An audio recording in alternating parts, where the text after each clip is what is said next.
Apa nggak tahu sih? Coba lain kalau sekarang. Jangan sampai seperti itu. Jadi jangan outsider, tapi insider kita sudah dipulihkan belum? Iman saya Tuhan, tolong Tuhan. Buat apa okane banyak? Okane mochi atau barang mochi atau segala macam. Sampai jadi mocha. Mainan.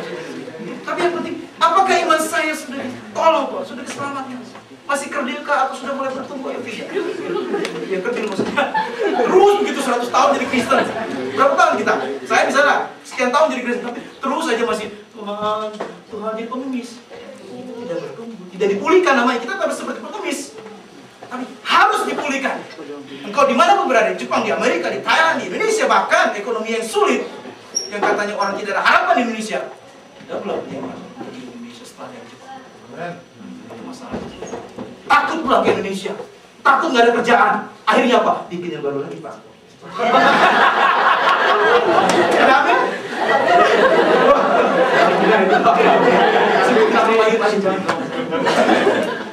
Jadi saya juga bilang sama jemaat di wilayah ini, nggak usah, kalau suka perlu iman dulu.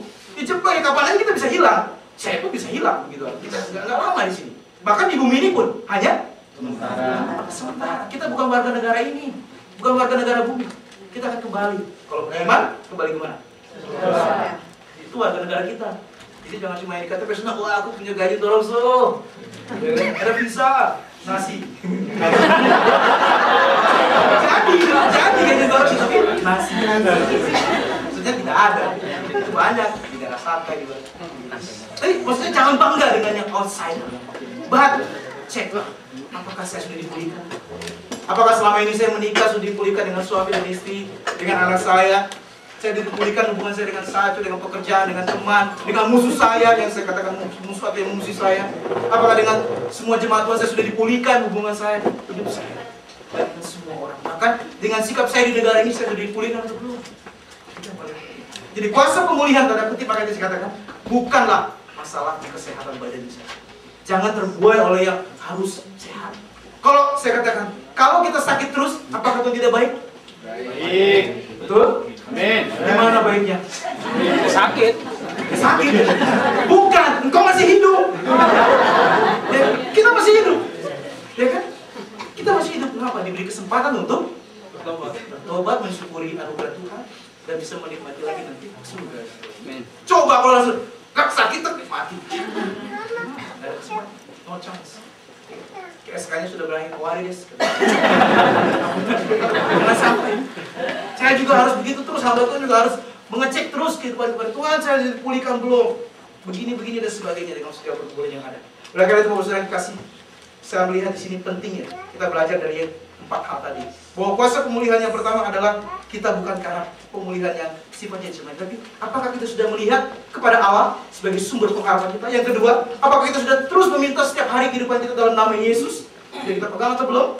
Yang ketiga, apa tadi? Meminta atas kehendak Allah. Kehendak Allah, ini bukan kehendak saya. Saya mau ke Jepang, ini kehendak saya atau kehendak Allah? Ya kan? Kehendak saya dong, supaya dapat uang lagi. Takut pesimis, gitu. Itu kehendak diri. Tapi kalau kehendak Allah memang, ya izinkan Tuhan tinggal di sini, ya mengucap syukur. Gunakan, pakai kesempatan hidup yang ada di Jepang ini, entah 10 tahun, 30 tahun, 10 tahun, 1 tahun pun punya arti gitu loh hidupnya. Punya pemulihan. Jangan pulang ke Indonesia, dari Indonesia pulang ke Indonesia sama aja. Ya kan?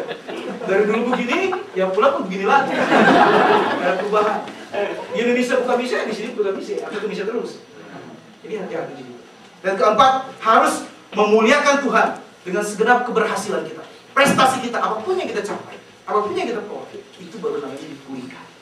Jangan ikut-ikut, ada penyembuhan nih, oh iya penyembuhan, ayo datang, penyembuhan. Wah semua berubah, ya sembuh, amin, dah lupa. Lupa begitu aja. Justru dengan adanya pergumulan iman kita jangan menyesali pergumulan, jangan menyesali sakit penyakit, jangan menyesali kau dikubur, jangan menyesali kau stres dengan pergumulan maksudnya karena hidup, jangan menyesali situasi status kita di sini. Jangan. Tapi di Tuhan, apa yang Tuhan mau buat dalam hidup saya, dalam kondisi saya seperti ini. Itu yang penting. Oleh karena itu saya sebenarnya ada satu kesaksian dari Nick, dia kecil, apakah bisa ditampilkan? Tapi kalau kita bisa tidak apa. Kita mengucap syukur. Jangan, apa sih Pak, ini nih. Tetapi yang penting, apakah kita sudah seperti pengemis yang dipulihkan atau seperti pengemis yang belum dipulihkan? Saya tidak bilang harus jawab sekarang, tapi tolong jawab pada diri kita masing-masing. Jadi iman kita jangan iman pengemis. Iman kita adalah iman pengemis yang dipulihkan. Oleh karena itu, tadi saya bersyukur ada teman-teman yang bersaksi. Dengan sakit, apapun yang Yesus dengan kecelakaan dan sebagainya, tetap mengucap syukur kepada Tuhan. Ada satu puisi yang mau saya sampaikan kepada kita di sini.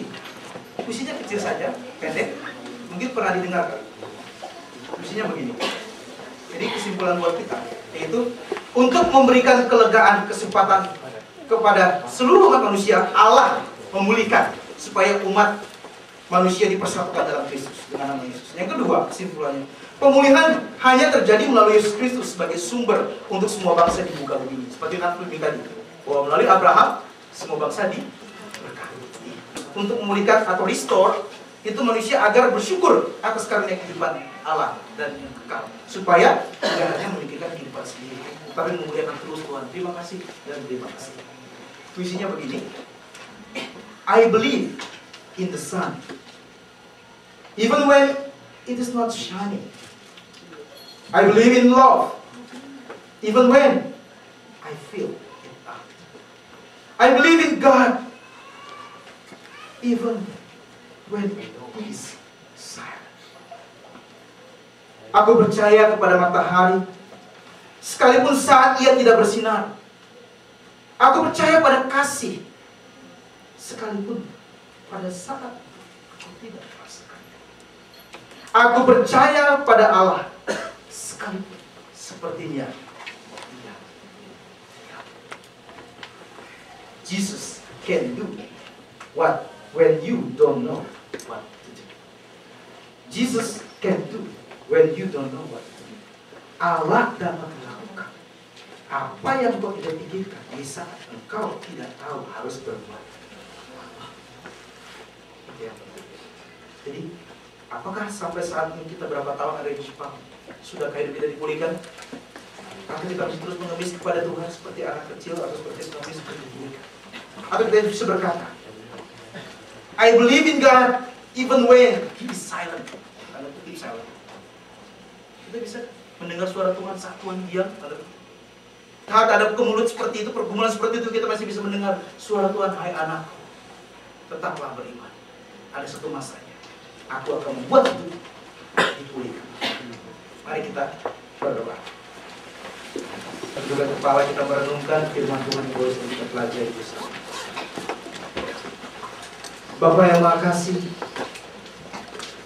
Tuhan, kami selama ini jadi orang Kristen sungguh-sungguh kerap kali meminta dan meminta kepadamu saja. Tapi apa yang selama ini kami punyai belum kami berikan sungguh-sungguh, karena kami belum merasa itu mempunyai bagian dari itu. Tolonglah kami semua Tuhan, supaya kami menjadi pengemis-pengemis rohani, tapi kami menjadi anak-anak Tuhan yang punya hati yang tidak mengemis lagi. Tapi sungguh Tuhan, kami boleh membagikan apa yang sudah kami terima kepada banyak orang, sehingga banyak orang diselamatkan. Dan terlebih dahulu Tuhan, hidup kami dipulihkan. Kami berdoa Tuhan untuk para majelis G3 wilayah Nisio, agar Tuhan memberkati, memberikan kesatuan hati, juga semangat dan diperlengkapi dengan karunia-karunia, sehingga memberikan pelayanan terbaik untuk kemuliaan nama Tuhan. Kami juga berdoa untuk pencarian dana di GPGI 3 Tokyo untuk membangun atau memiliki gedung gereja sendiri.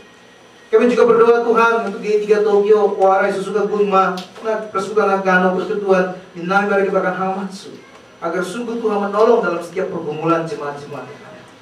Kami juga berdoa untuk pelayanan PI dan misi di Cina dan gereja setempat, agar Bapa Engkau buka jalan dalam setiap tantangan, halangan yang dihadapi oleh setiap anak-anak Tuhan yang berjuang di ladang misi. Kami berdoa Bapa, Engkau cukupkan mereka juga. Dan untuk jemaat-jemaat yang